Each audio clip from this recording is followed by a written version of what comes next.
The threat of a Russian attack on Europe isn't some far-off fantasy or a theoretical discussion for a think tank. It's a reality that's already unfolding. The ground invasion isn't happening tomorrow, but the attack, in its modern, insidious form, has already begun. Make no mistake, the recent drone strikes on Poland provided all the evidence we need. More than a dozen Russian drones, not just one or two, entered Polish territory and flew deep into the country. There's been a lot of talk about whether this was a mistake, a drone that went astray, or was confused by electronic jamming. That's a myth. This is a deliberate, targeted act. Drones of this type, in this number, cannot simply fly through Belarusian airspace and deep into Poland by accident. The navigation is too sophisticated, the flight paths too precise. This was a direct, purposeful test of NATO's defenses and a clear act of aggression.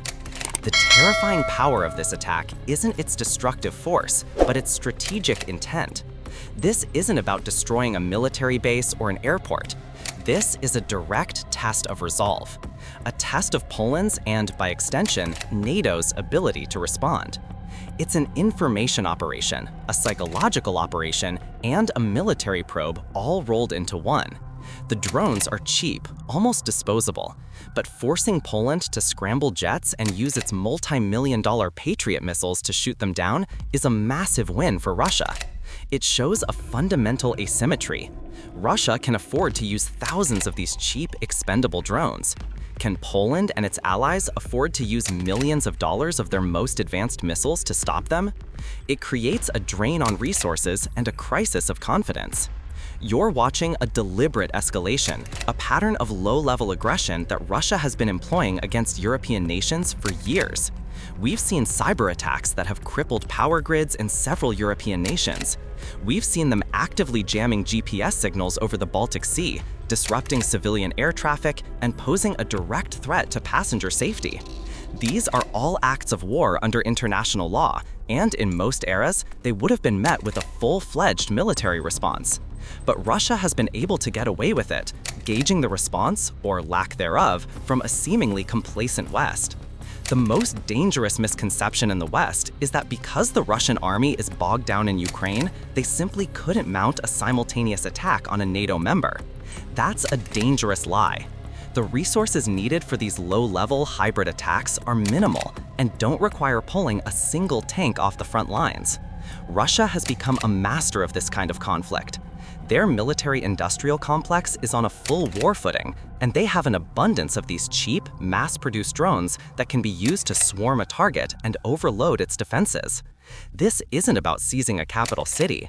It's about sowing chaos, testing alliances, and creating a diversion that will achieve Vladimir Putin's #1 goal. The real target, above all others, is Ukraine. Every action he takes is designed to weaken Ukraine's support from its allies. By launching these low-level attacks on Europe, he is hoping to force European nations to hoard their military equipment, to use their resources for self-defense rather than sending them to Kyiv. This is a strategy of distraction and division. It's a high-stakes gamble, but the recent drone attack on Poland shows that Putin is willing to make that bet. It's no longer a fantasy. It's a terrifying reality that the Western world must now confront head-on. Why would a seemingly rational actor risk a conflict with the world's most powerful military alliance? This is the central question behind Putin's actions, and the answer, as we've seen, is terrifyingly simple. This isn't about territorial expansion into Europe. It's about securing his main objective, Ukraine. Putin has a single, all-consuming goal, a reason for being that has dominated his every move for the past 3.5 years. He wants to seize control of Ukraine. This isn't just a political or military campaign. It's a personal obsession. We know this because of the sacrifices he's willing to make. He has, without a fight, lost spheres of influence he once held dear, like Armenia and Azerbaijan. He stood by as Finland and Sweden, two historically neutral nations, joined NATO, directly undermining his stated goal of pushing the alliance away from his borders. These were massive strategic losses, and yet he let them happen because the war in Ukraine is his absolute non-negotiable priority. When you understand that, all his other actions, including the seemingly reckless attacks on Europe, fall into a chillingly clear logic. The genius of his plan is its simplicity. Since he cannot defeat the combined military and economic might of NATO in a direct conventional war, he must find a way to break their unity and their support for Ukraine. He must get them to stop sending weapons, stop sending aid, and start spending their money on themselves. The strategy is to divide and conquer. A localized attack on a European country, a member of NATO, would force every other country to ask a single question: am I next? And in that moment of fear and uncertainty, each nation would turn its focus inward. They would begin to hoard their own military resources, pull back their long-term commitments, and divert aid from Ukraine to their own defense. This isn't just a theory, it's a terrifyingly simple calculation. A small-scale invasion, or a series of limited but devastating strikes, would force Europe onto a war footing. Suddenly, the Patriot systems, the Leopard tanks, and the F-16s that could be in Ukraine would instead be needed to defend Poland, Lithuania, or Estonia. The military production lines in France, Germany, and the UK would be racing to replenish their own dwindling stocks, not to provide new equipment for Kyiv. This is the ultimate goal: to bleed Ukraine by proxy without ever having to engage the full might of the alliance. History offers a chilling parallel. The Mongol invasions of the Rus principalities were not a single unified war. The Mongols were able to defeat them because they were politically fractured. When one principality was attacked, the others, fearful for their own survival, refused to commit their forces, hoping the storm would pass them by. It's the same dynamic here. Putin is betting that the fear of being the next victim will make each country prioritize its own survival over a shared defense of Ukraine. He is counting on the lack of a cohesive, unified force that can respond instantly and decisively to a limited attack. This is the ultimate test of NATO. It's no longer about a grand, abstract alliance. It's about whether individual nations will trust in the collective defense when their own borders are threatened. A small, limited attack, perhaps on a less defended border or under the pretense of a false flag operation, could be enough to sow the seeds of doubt. The fear, the panic, and the sudden realization that they too are vulnerable could cause a stampede of nations scrambling to secure their own defenses, leaving Ukraine to face Russia alone. This is the strategic logic behind the drone attacks on Poland and the saber rattling on the border. Putin is not just probing their defenses, he is testing their unity and their willingness to answer the question, how much are you willing to sacrifice for each other? And the answer to that will determine the fate of not just Ukraine, but of European security for decades to come. There is a dangerous lie being sold to the public, that the might of NATO would instantly crush any Russian aggression. That's a comforting thought, but it's a complete illusion. While NATO has a massive advantage in total firepower, technology, and economic strength, its armies are not prepared for the kind of war Russia is currently fighting. This isn't a simple numbers game. It's a test of adaptability, and right now, Russia has a terrifying advantage. The fundamental problem is one of asymmetry. European NATO armies are still largely trained for a war that was last fought in the early 2000s, a conventional conflict with large armored columns, air superiority, and clear lines of engagement. This is not the war on the ground in Ukraine. After nearly 3 years of brutal fighting, Russia, by forced adaptation, has become the world's second leading expert in drone warfare. They've mastered the use of FPV drones for close-range strikes, long-range kamikazes to hit deep targets, and coordinated swarms to overwhelm defenses. They are not just fighting with tanks, they are fighting with technology and tactics that most of Europe's armies simply haven't had to face. They don't have the experience, the training, or the sheer volume of drone units to counter this threat. The most chilling evidence of this tactical vulnerability is found in the numbers. We've seen Russia use cheap, mass-produced Gerbera drones to test Europe's defenses. A single Gerbera drone might cost just a few $1,000s. But what does it take to shoot one down? Poland has to launch a multi-million-dollar Patriot interceptor or an AIM-120 missile from an F-16. This is not a fair fight. It's a deliberate act of economic warfare. Russia can afford to lose 1,000 drones to force the West to expend $1 billion in high-tech missiles. The math is simple, and it's devastatingly effective. The economic asymmetry of this conflict is even more pronounced. Russia's entire military-industrial complex is now on a full war footing. They are churning out weapons, drones, and ammunition at a rate unseen since the Cold War. While sanctions have hurt their economy, they have not stopped this military production. By contrast, European countries have not yet fully transitioned to a war economy. Their defense production lines are not running at maximum capacity. Their stockpiles of missiles and other critical equipment, already depleted by aid to Ukraine, are not built for a prolonged conflict. A series of small, deniable attacks could quickly exhaust Europe's most advanced and expensive defense assets, leaving them vulnerable to a more significant assault. This is a crisis of preparedness.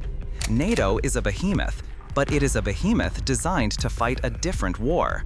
While they are a global powerhouse in naval and air forces, their ground armies and anti-air defenses are simply not equipped to handle a low-cost, high-volume swarm attack. This is a crucial distinction. The alliance is not weak, but it is unprepared for this specific threat. Putin is counting on this. He's counting on the fact that a few well-placed attacks can create enough panic and uncertainty to force European nations to turn inward, to prioritize their own defense over the collective one. This is the single greatest weakness in the alliance, and Russia is proving with every drone that they are willing to exploit it. The question is not whether NATO can win, but whether it can adapt fast enough to face the brutal reality of this new kind of war. The entire future of European security now hinges on a single agonizing question. Does Vladimir Putin believe that a limited attack on a NATO member will trigger Article 5? This isn't about territorial gains or national glory. It's a high-stakes game of chicken with the fate of nations on the line. Putin is a gambler, but he is not an idiot. He will only commit to a ground invasion if he is absolutely certain that he can do so without facing the full, overwhelming force of the United States.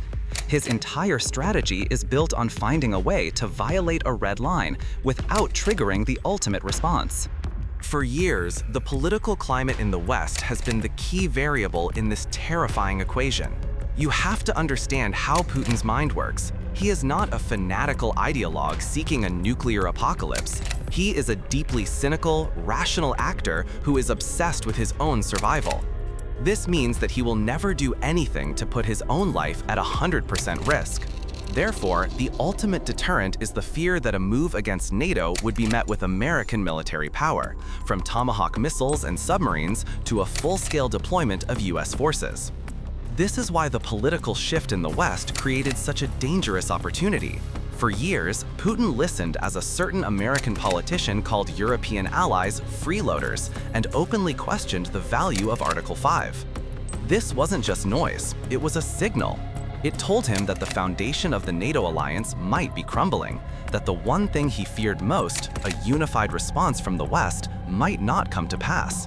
This rhetoric moved the possibility of an attack on a NATO country from a far-fetched fantasy to a very real, very tempting option. He likely began making plans, weighing the risks, and looking for the perfect target to test this new, fragile reality. But then, the rules of the game changed again. Facing the prospect of a full-scale diplomatic and security crisis, European leaders went on a desperate campaign to shore up their relationship with the new American administration. They made a series of critical moves to demonstrate their commitment to the alliance, to show that Europe was not, in fact, freeloading. Their goal was to force a public, unambiguous commitment from the United States, and at the most recent NATO summit, their gambit paid off.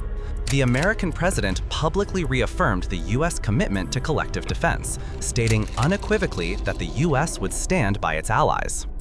This moment was a critical check on Putin's ambitions. It forced him to delay any major, large-scale plans. He saw that his belief in a fracturing NATO might have been premature. However, that doesn't mean the threat is gone. Putin will now continue to probe, to test the sincerity of that commitment. The drone attacks on Poland are not a one-time event. They are part of an ongoing process of escalation. He will keep pushing the boundaries, using cyber attacks and GPS jamming to see how far he can go without a direct military response. He is looking for a way to get what he wants, the dispersal of European resources away from Ukraine, without triggering the ultimate, existential fight he cannot win. The entire security of Europe hangs in the balance, a terrifying reality where a dictator's belief in a promise is all that stands between a low-level hybrid war and a continent-wide catastrophe. So, we've broken down the why and the how, but there's one final, terrifying question to answer. Where would such an attack happen? We've seen Russian drones flying over Poland, but would a ground operation target them? While there's a lot of talk about a direct attack on Poland, and Poland's military is among the strongest in Europe, I would argue that a full-scale ground invasion there is unlikely. It would mean taking on a powerful, well-equipped adversary with a long history of animosity towards Russia. Putin seeks to sow chaos, not to engage in a decisive battle he might lose. Therefore, the most likely targets for a limited, high-impact attack would be those nations that are militarily smaller and have a lower NATO military presence on their soil, Latvia and Estonia. These countries, while staunch allies, are more vulnerable to a swift, overwhelming strike. They also have a unique geopolitical vulnerability. The potential for a false flag operation, perhaps under the pretext of defending Russian-speaking populations or liberating non-citizens, is a card Russia could play. It's a cynical and deeply dangerous strategy, but one that aligns perfectly with Russia's hybrid warfare playbook. The goal would be to create a crisis so fast and so chaotic that it would force NATO to scramble, giving Russia the initiative and creating a period of vulnerability that they could exploit. The ultimate goal, you must understand, is not territory. It's not about capturing Riga or Tallinn. That would just be a means to an end. The ultimate goal is to force a disproportionate Western response that would make supporting Ukraine politically and economically unfeasible. By creating a crisis on their own borders, Russia hopes to force Europe to turn inward, to hoard its resources, and to divert critical military aid, the very aid that is keeping Ukraine in the fight. This is the entire point of the exercise: to make the war in Ukraine a more expensive, more difficult, and more protracted conflict for the West to sustain. This is the final test for the NATO alliance. For years, the commitment to Article 5, an attack on one is an attack on all, has been an abstract concept. But Russia is now making it real. With every drone, every act of GPS jamming, and every border provocation, they are probing the unity and resolve of the alliance. They want to see if a limited, deniable attack will be met with a unified, decisive response, or if it will simply be met with stern warnings and calls for de-escalation.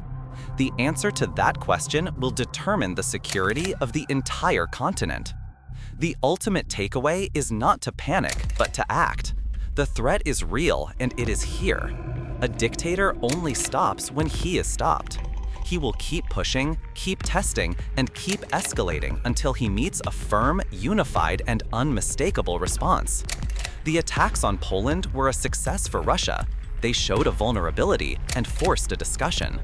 The only way to stop these attacks from continuing and escalating is for Europe and the United States to respond with a level of resolve and a show of force that leaves no doubt in Putin's mind that the answer to his gamble is a resounding and unified no. This is the time for firmness, for clarity, and for an unwavering commitment to the principles of collective defense that were created for a moment just like this.